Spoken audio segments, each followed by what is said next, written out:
Tuesday night, 11:47 p.m., Emma Rodriguez's law office. Emma Rodriguez was one of Ocean City's most respected attorneys.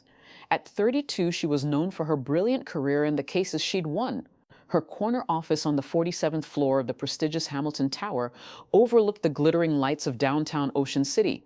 The awards on her mahogany desk told the story of a woman who had fought her way to the top against all odds. But that night, working alone in her office, the darkest secret from her past had come knocking at her door.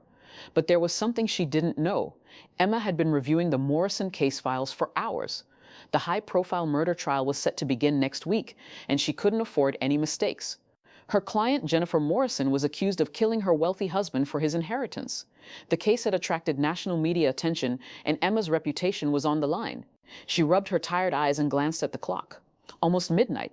The cleaning crew wouldn't arrive until 2 a.m., and the security guard made his rounds every hour. She was completely alone on the floor. The door was knocked 3 times, slow and deliberate. Emma looked up from her papers, her heart skipping a beat. Who could be coming at this hour? The security guard had made his 11 p.m. round 30 minutes ago. She was the only one in the building who should have access to this floor. "Who's there?" she called out, her voice echoing in the empty office. No answer, just the unsettling silence that made her skin crawl. Emma stood up, her high heels clicking against the marble floor as she slowly walked toward the door. She looked through the frosted glass panel but could only see shadows in the hallway. The emergency lighting cast eerie patterns on the walls, and there, clearly visible on the polished floor, were wet footprints leading directly to her door. Her hand trembled as she reached for the door handle.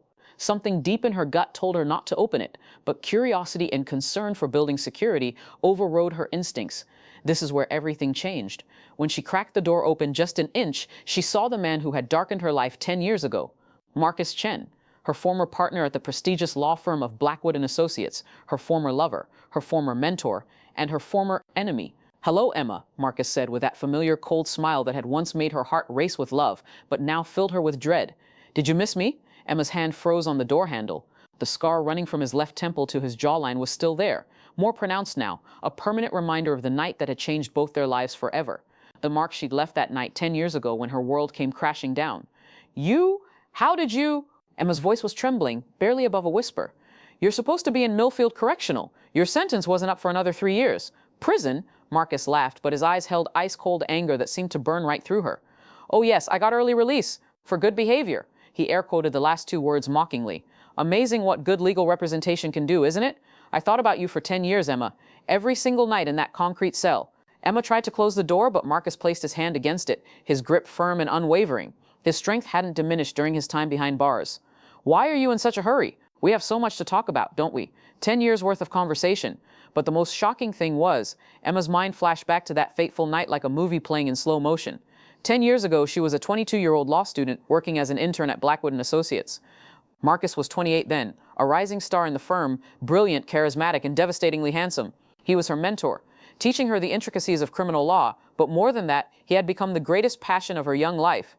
They had worked together on the Richardson embezzlement case, spending countless late nights in the office, their professional relationship slowly blossoming into something deeper. Marcus had been everything she thought she wanted: intelligent, ambitious, successful. He'd made her believe in love, in partnership, in building a future together. Until that October night when she discovered the truth, she had returned to the office late to retrieve some files she'd forgotten.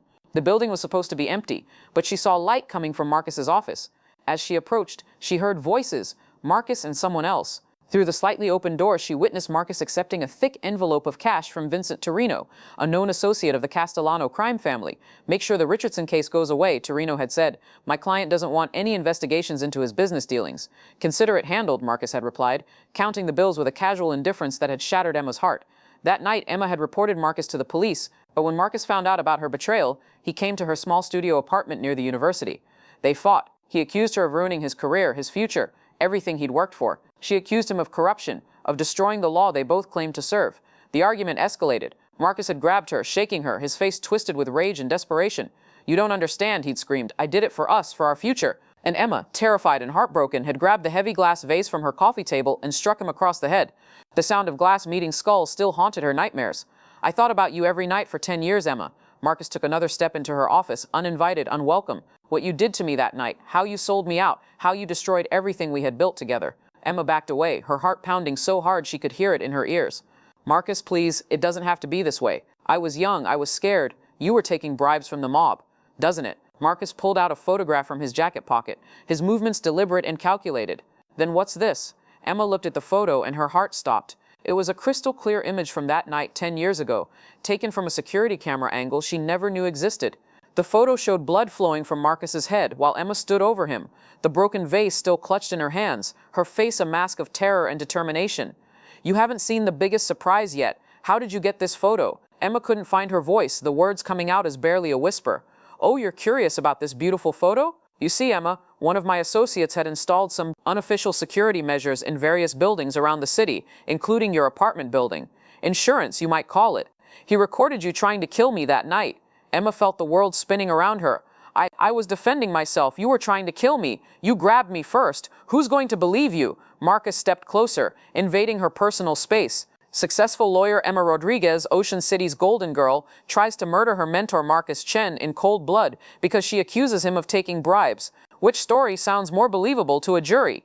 Emma collapsed into her leather chair, the same chair where she'd celebrated countless legal victories. Her life, career, reputation that she'd built over 10 painstaking years, everything was disappearing in an instant. The photos show you striking first, Emma. Self-defense becomes assault with a deadly weapon, maybe even attempted murder. How long do you think someone like you would last in prison? What do you want? She whispered, her voice breaking.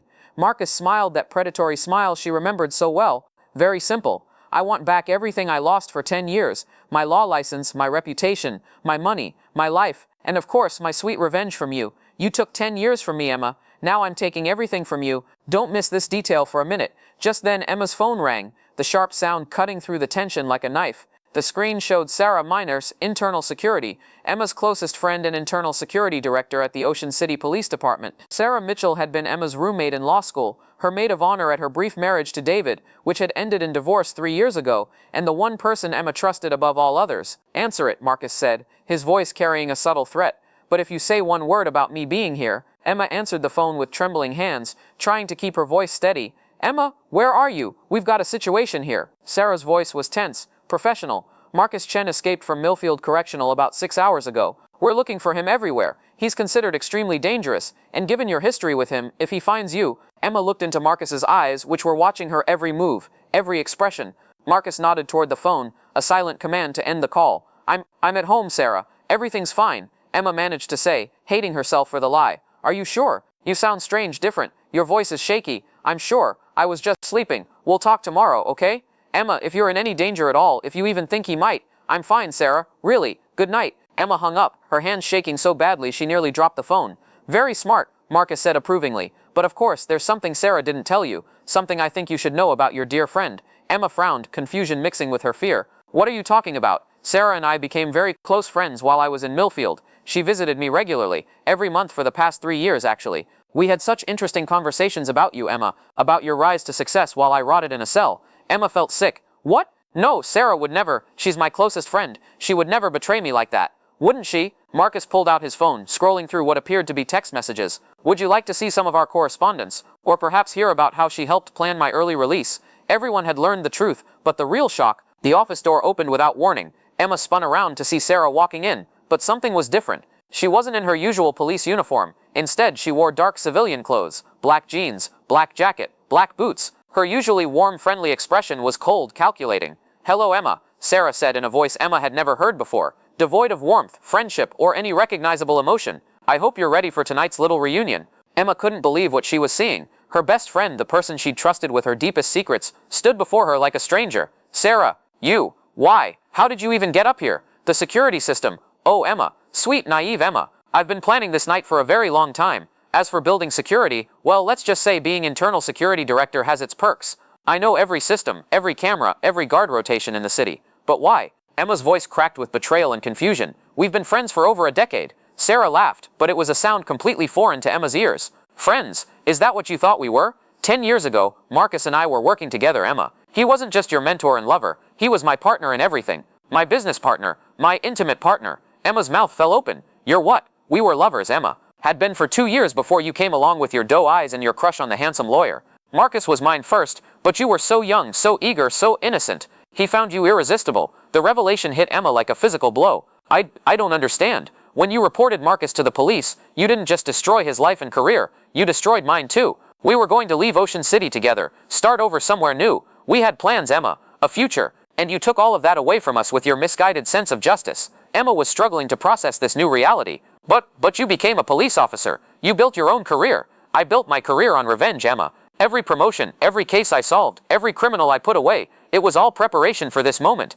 I've spent 10 years positioning myself to destroy you completely. The voice on the phone was familiar, but just then the phone on Emma's desk rang, the old-fashioned landline she kept for particularly important or confidential calls. The sound was jarring in the tense silence of the office. "Answer it," Marcus commanded. Emma picked up the receiver with trembling fingers. "Emma Rodriguez." The voice was familiar, authoritative, but she couldn't immediately place it. "Yes, this is Emma. This is Judge Robert Foster. I'm calling about the Marcus Chen case from 10 years ago." Emma was surprised. Judge Foster had presided over Marcus's trial, a stern but fair man in his 60s who was known for his integrity and attention to detail. "Judge Foster, it's very late, sir. Is everything all right?" "Emma, I need you to listen to me very carefully. I've been reviewing old case files and I've discovered some disturbing inconsistencies in the Marcus Chen case. There were evidence tampering issues that were never properly investigated." Emma looked at Marcus, who was watching her intently. "What kind of inconsistencies?" "The financial records, the witness testimonies, even some of the photographic evidence. They don't match what was presented at trial." "Emma, I believe Marcus Chen may have been framed." Emma's world tilted on its axis. "Framed? But I saw him take the money with my own eyes. Did you? Or did you see what someone wanted you to see?" "Emma, I've been investigating this quietly for months. The real culprit was someone with access to the case files, someone who could manipulate evidence and testimony, someone inside the system." Emma's eyes moved to Sarah, who was watching the conversation with an unreadable expression. "Judge Foster, are you saying—" "I'm saying the person who orchestrated Marcus's downfall is Sarah Mitchell, your friend Sarah. She's been playing a very long game, Emma." Emma hung up the phone and stared at Sarah, pieces of a massive puzzle finally clicking into place. "Is this true?" Emma asked, her voice barely audible. Sarah smiled, and for the first time in 10 years, Emma saw the real Sarah, calculating, ruthless, and completely without remorse. "Oh, it's absolutely true," Sarah said casually. "You see, Marcus was getting too close to discovering some irregularities in several cases I was handling as a junior investigator. He was asking questions, digging into things that could have exposed a very profitable side business I had going with certain criminal elements in the city." "So you set him up," Emma said, the full scope of the betrayal becoming clear. "I set him up beautifully. I knew about your little crush on him, Emma. I knew you'd be working late that night. I arranged for you to accidentally witness that staged meeting with Torino. Marcus had no idea what was happening until it was too late." Marcus stepped forward, his own shock evident. You destroyed my life to cover up your own crimes?" "I destroyed your life because you were a threat to my operation. Emma, destroying you was just a convenient bonus. 2 birds, 1 stone. Here's what no one expected." Just then, Emma noticed something that made her blood run cold. Sarah had a small digital voice recorder in her left hand, and its red recording light was blinking steadily. "Sarah," Emma said slowly, her lawyer's mind immediately understanding the implications. "What are you recording?" Sarah's smile widened into something truly menacing. "Oh, this little device? I'm recording everything, of course. Both of your confessions to various crimes. Marcus's threats against you, his plans for revenge, your admission to assaulting him 10 years ago. This recording will make a fascinating piece of evidence." Marcus looked at Sarah with growing suspicion and anger. "Sarah, this wasn't part of our arrangement. You said you just wanted to scare her." "Oh, Marcus, dear naive Marcus, there was never any arrangement between us. You were useful for getting out of prison and bringing Emma here tonight, but that's where your usefulness ends." "What do you mean?" Sarah pulled out a service pistol from her jacket, her police-issued weapon. "I mean that both of you are going to disappear tonight. Marcus, the escaped convict seeking revenge on the lawyer who put him away. Emma, the corrupt attorney who's been embezzling money from her client's trust funds." Emma gasped. "Embezzling? I've never embezzled anything. Haven't you? I've been very busy over the past few months, Emma, moving money, creating false documents, building a very convincing case against you.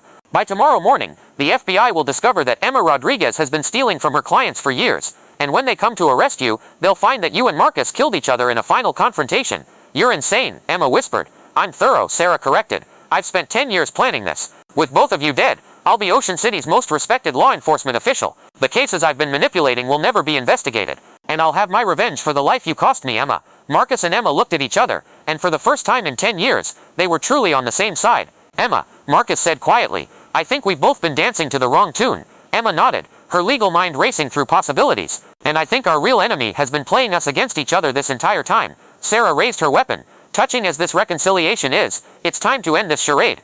You both know too much about my operations to live." But the plan that came to Emma's mind at that moment was the only thing that would save their lives. Emma caught Marcus's eye and gave him a subtle signal, a hand gesture they'd used years ago when they were working cases together. A silent communication that said, "Follow my lead." Marcus, despite everything, still remembered. "Sarah," Emma said, standing up slowly with her hands visible. Before you kill us, can I ask you one question? Professional curiosity from one law enforcement professional to another. What? How did you manage to manipulate the evidence so thoroughly without anyone noticing? I mean, it was brilliant, really. I've always wondered how someone could orchestrate something so complex. Sarah's ego, always her weakness, couldn't resist the chance to brag about her masterpiece.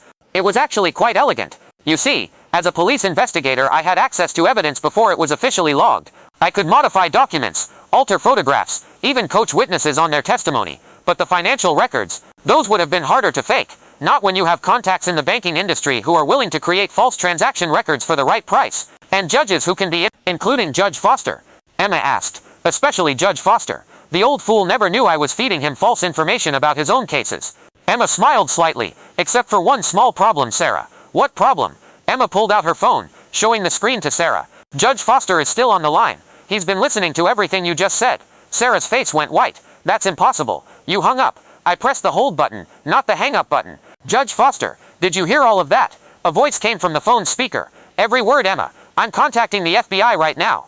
Sarah Mitchell, you're under arrest for corruption, evidence tampering, conspiracy, and about a dozen other federal charges. Sarah's hand shook as she raised her gun. You're bluffing. That's not possible. But Emma's confidence was growing. Marcus, do you remember the old evidence preservation protocol we learned at Blackwood and Associates? Marcus smiled for the first time that night. Always have a backup recording system.